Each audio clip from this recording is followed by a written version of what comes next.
I want to welcome all of you to this very special occasion where we honor the graduates of Chesapeake Bay Maritime Museum's Shipwright Apprenticeship program. I want to welcome our honored guests, our staff and board of governors, our master shipwrights who mentored and instructed these apprentices, and most especially to our graduating apprentices. I'm Pete Lesher. I'm Chief Historian and Ambassador at Large for the Chesapeake Bay Maritime Museum, where we preserve and explore the history, environment, and culture of the entire Chesapeake Bay region and share this resource with all.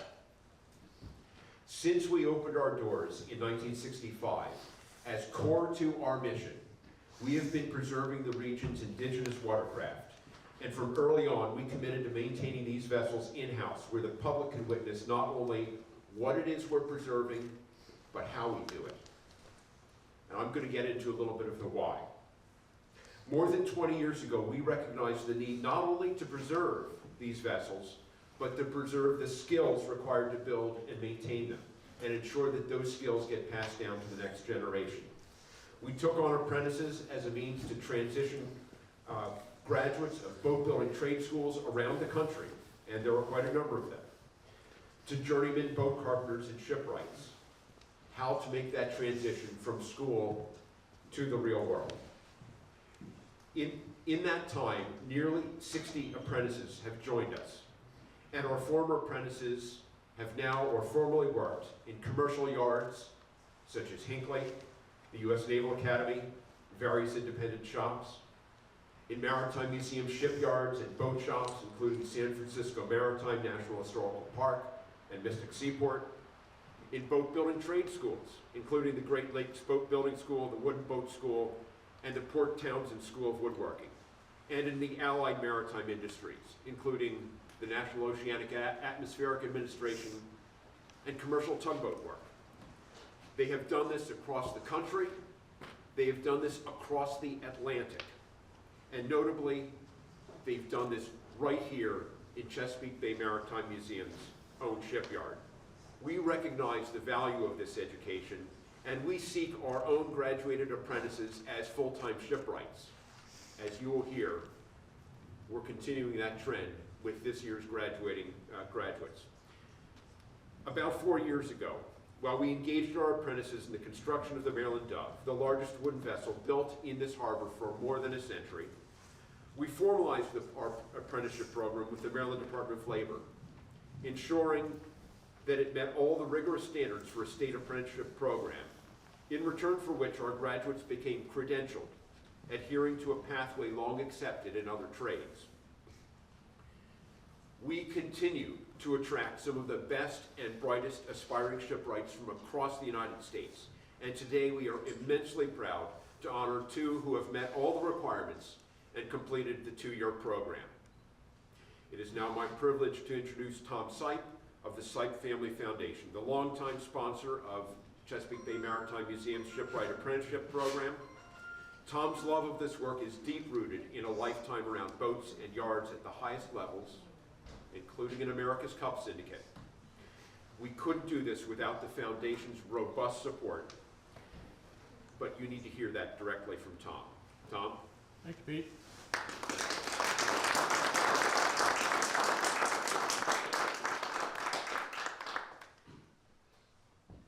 Well, good morning to everyone. Pete, thanks for that lovely introduction. I'll do my best to make this brief. As I was driving in here today, I was reflecting on the past, and it was in fact 50 years ago, 50 years ago this month, that I received my certificate from the intern program of the Apprentice shop at the Bath Maritime Museum in Bath, Maine, which some of you may have heard of, founded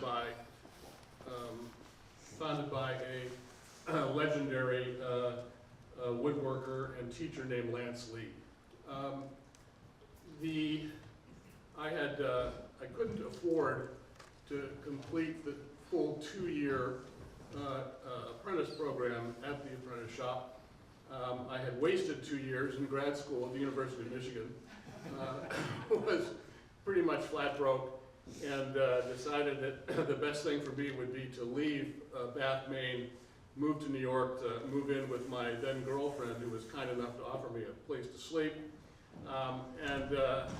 Then I first made my way down to the South Street Seaport and met with a guy named Richard Futrell, who's still with us, who was at the time the head shipwright at South Street.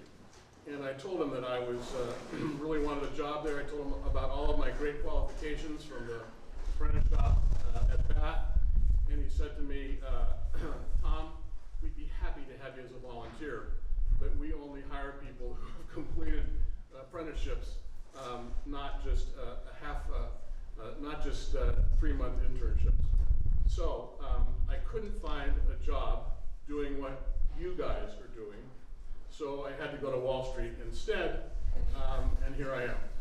So Alexa, my wife, and I are big believers in apprenticeship programs in all trades, for sure, but particularly in this one. I've been around boats all my life.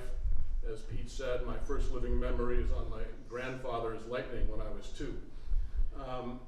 I've built boats with my own hands, poorly, but have enjoyed all of it. But I think that, as Pete said, this program to preserve skills that are going to be handed down from generation to generation. You guys are probably the next generation of teachers, but you don't know it yet. To pass on these skills to allow us to preserve our watercraft here in the Chesapeake, elsewhere, it's just a wonderful, wonderful program.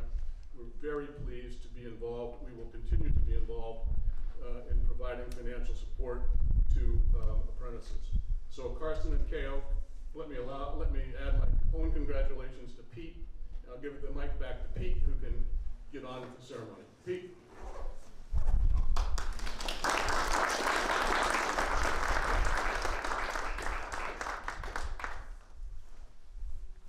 Now it is our privilege to award certificates to our graduates, and I want to invite CBMM Vessel Conservation Manager Sam Hilgartner and Shipwright Education Steve Garland, the principal instructors and mentors to our apprentices, to join me here. Sam, Steve. Also joining me, and I'll invite forward, our Apprenticeship Navigator Jackie True and Apprenticeship Navigator Pam Luby, and Director of Apprenticeship and Training Chris MacLarion from Maryland's Department of Labor, which certifies and oversees apprenticeship programs across the state, including this one. Thank you all and welcome. Folks, you now have the privilege of handing them their, of awarding the certificates.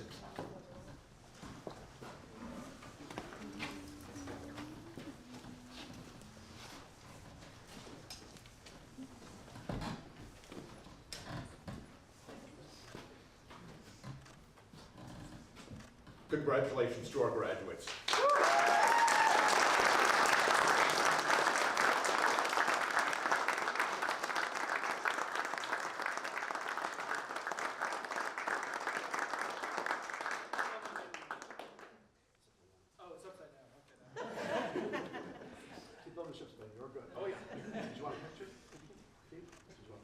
Oh, absolutely. Shall we? Maybe get together a Close little bit more. ranks. Thank you.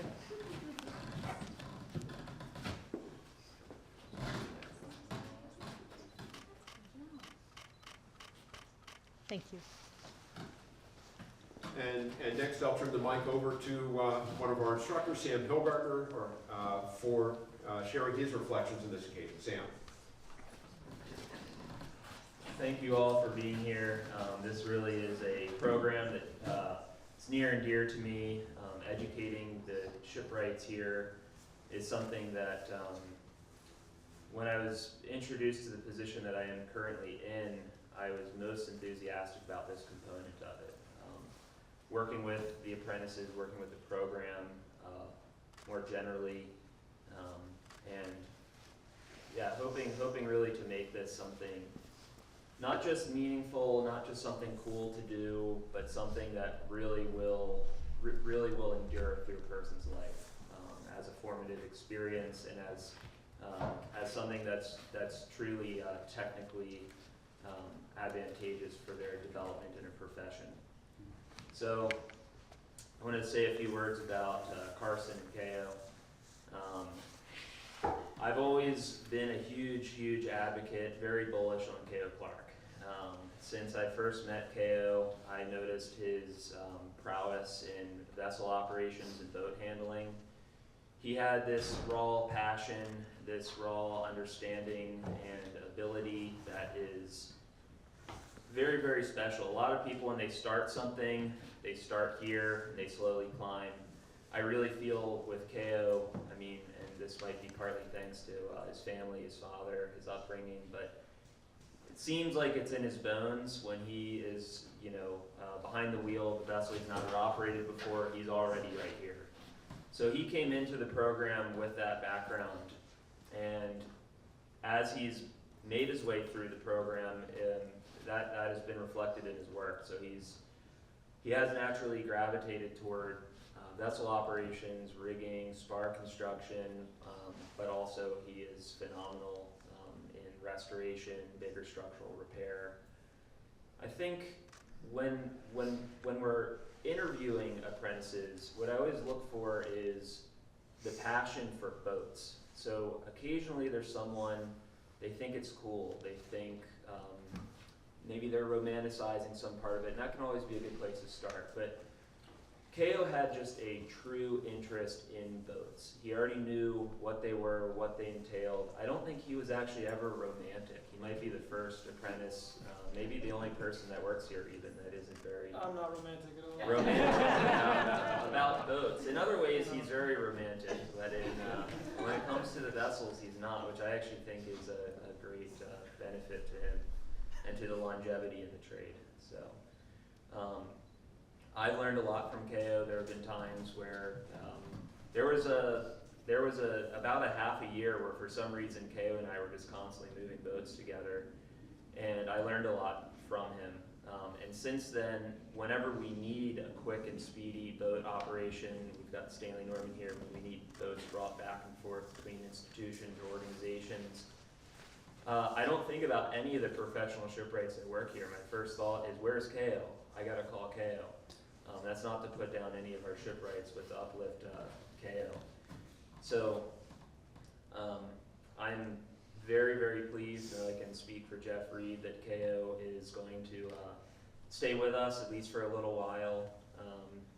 If he weren't, today would be a day of mourning because we'd be losing someone great, but that's not the case. So before I go on to Carstan, thank you, Kaeo, so much. Thank you, And sir. I'm proud of you.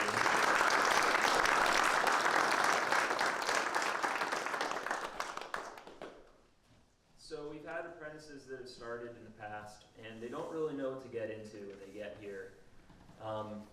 We now pretty much require candidates who we vetted, we've moved through the interview process. We require them to visit the area. We want to make sure they know what it's like living in a small town that shuts down in the winter time. To a young person, it might seem like there's not much going on, et cetera, et cetera.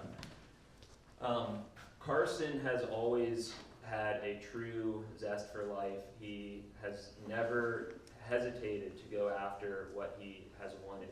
And when he got here, I immediately connected with him because he just was that kind of guy who just got after it. He put his head down and he did whatever he wanted to do. So he got here, he was trying to rock climb for a while. I think he realized it's kind of hard to rock climb on the Eastern Shore. And then he just very quickly pivoted to surfing. And he's just always had, I mean, it's actually something that I empathize with and it's something that I identify with. It's just this, I don't want to call it a restlessness, but just a serious need to love and enjoy life no matter where you are. And Carstan has always been able to find that, find like-minded people around him. And so that's something that I really appreciate in Carstan. When it comes to work, he did recently admit to me that when he's approaching a project and there's some rot, it might be advisable to ask the foreman or supervisor, hey, should I keep going? I think this is a good thing, Carson. Carson decides to keep going. He's going to keep going because it does need to happen. It does need to get done. But that's not the reason why necessarily. The reason why is because Carson knows that there's an educational experience to be had. And rather than defer to those around him, wait for things to come his way, he sees, okay, here's some rotten deck and a rotten deck beam. I want to learn how to redeck a boat. I want to learn how to restore the deck of this vessel, so this is what I'm doing. And I do think that the Apprentice program, it awards those who chase those experiences. So you could come here, and I think it's robust enough to get what you need out of it. But if you come here and you put in that extra curiosity, that extra motivation and drive and determination, I think it can be much more. It can be much more than what we have to offer. And Carstan, that's what I see in Carson, and I know that he's going to continue to do that. He's going to continue to just to not to hesitate. And sometimes that can be the end of a project, is just hesitating, not knowing that right now is the time to say yes, this is the time to tackle it, this is the time to address the problem. It's not tomorrow, it's not next year. So I actually think in boat building, that's probably in wooden boat ownership and all of these things, it's probably the biggest mistake. It's just like being taciturn, being circumspect, and not just going for it. So Carstan, we're also pleased that Carstan is sticking with us. And you know, when you graduate an apprentice, some people say apprentices, they can work quickly or they can work carefully, but they can't do both. And I think that's a good observation. Carson's leaving. He's already started working here under Jeff Reed, and we're all relieved because we know it's not only a good narrative, it's not only a good story to tell, oh, we've retained an apprentice, how nice. But it's like, oh, thank God we've got a guy that's seriously productive. He can get into it, he puts his head down, and he knows how to execute well. So Carstan, thank you. Congratulations.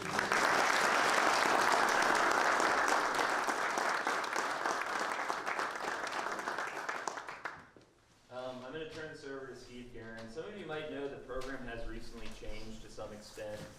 Over the last couple of months, Kaeo and Carstan, they've started working with Steve and I more closely, really since May, June or so. Steve has been their guy. So here's Steve. Hey, everybody, how you doing? Like Tom, and actually like Ed here, I was also an apprentice under Lance Lee. And we had this tradition with graduating apprentices. This egg is possession of the senior apprentice.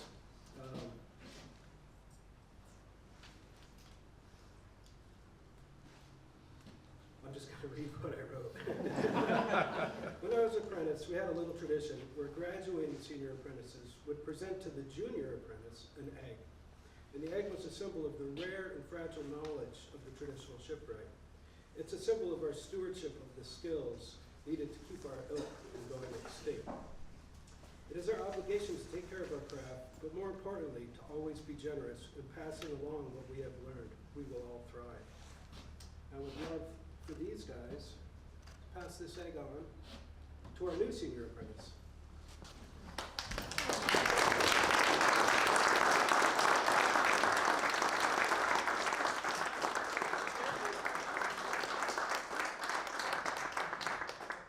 And I just wanted to acknowledge that working with you guys has really been a learning curve for me. Going from shipwright to educator has been kind of a steep curve. And you guys have taught me so much, and we're very, very grateful, and I just want to extend my thanks for all that you've taught me. I consider it a privilege, and I consider it an honor to be able to pass on the things that I've picked up along the way.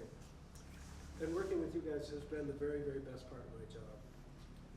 And I really, really look forward to keeping in touch with you guys and learning about your endeavors and hearing about all the things that you've experienced. This is the more serious part.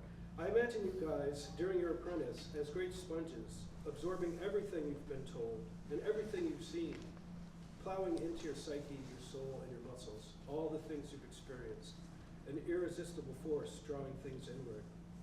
Now comes the time to wring all that stuff back out, to bring it to the surface, like the sweat on your brow and the occasional blood from wounds and the scars they leave behind. Wear the knowledge you have gained on the outside and trust it. It will guide you, it will continue to teach you, and it will show you how to solve difficult work.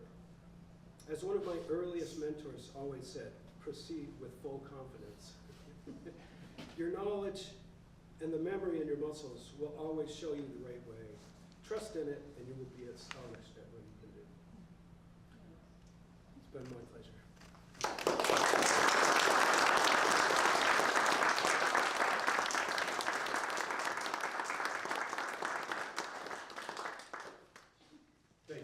Thank you, Steve. Thank you, Sam. Thank you all for your presence today. Finally, I'd like to invite our partners with the Maryland Department of Labor. And Chris, if you've got a few words to offer on this occasion, thank you very much.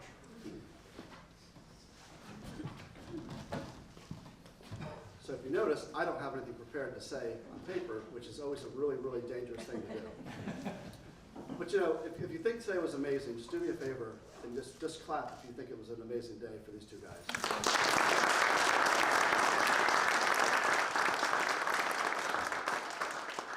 So for Jackie, Pam, and I, this is what makes it even more amazing, is I drove here in 2018. It's about a 2.5 hour drive, depending on traffic, each way. And I was just doing quick math in my head. It means I've spent about 3 working days of my career driving back and forth from this museum. And when I came down here the first time, candidly, one of my staff pushed me to come down and do this meeting, and I thought there's no way this is going to be a registered apprenticeship program. It's not designed that way. We couldn't find another model. There was a lot of things I thought just would never work. And I left the meeting and realized this is going to be a freaking awesome program, and it was. They registered in 2018. We have 12,500 and some apprentices across the state of Maryland, which is about 4,000 more than we had the day we registered this program. And today, 2/3, 66% of the shipwright apprentices that we have registered in Maryland graduated. One of our 12,500 plus apprentices is right here. This is truly a standalone. The speaker before me, I don't know where he went, was talking about being in, there you are, Bath, Maine, and how few programs there are. This is the only registered one that I could find on the books anywhere in the country left that's doing this through the state government or the federal government, registered apprentices, training them, graduating them, to not only lose the knowledge and the skills, but to carry it on to the next generation. This is the most unique program that I think I've ever gone to for graduation. It's also the furthest, so thank you, Amy, for bringing me out of my shell up in Harford County to make a long drive. But I think that if we keep it all in perspective to just what resources the company puts into it, and when they modernize the program, they graduate these young men or women, it is absolutely incredible. And the graduation rate here is pretty close to 100%. So congratulations from the Maryland Department of Labor to each of you. Thank you to the museum for all that you're doing, for the benefactors who are making sure that it keeps going. Because when this is the only one in the country, it was even more special. So we brought a couple coins, which, not an apprentice. Cats have a pretty significant history in ship lore. So, sorry. So we brought each of the graduates a challenge coin from the Maryland Department of Labor. We try to do that when we have a very unique program or a very unique graduate or something very special going on. So we want to give one to each of them. And Amy, for you and your instructors, I'd like to give you one. Just say thanks for all the support, for all the work you do. And we'll leave some others for you to give to your staff. But if you need more, please let us know. And Pete, thank you so much.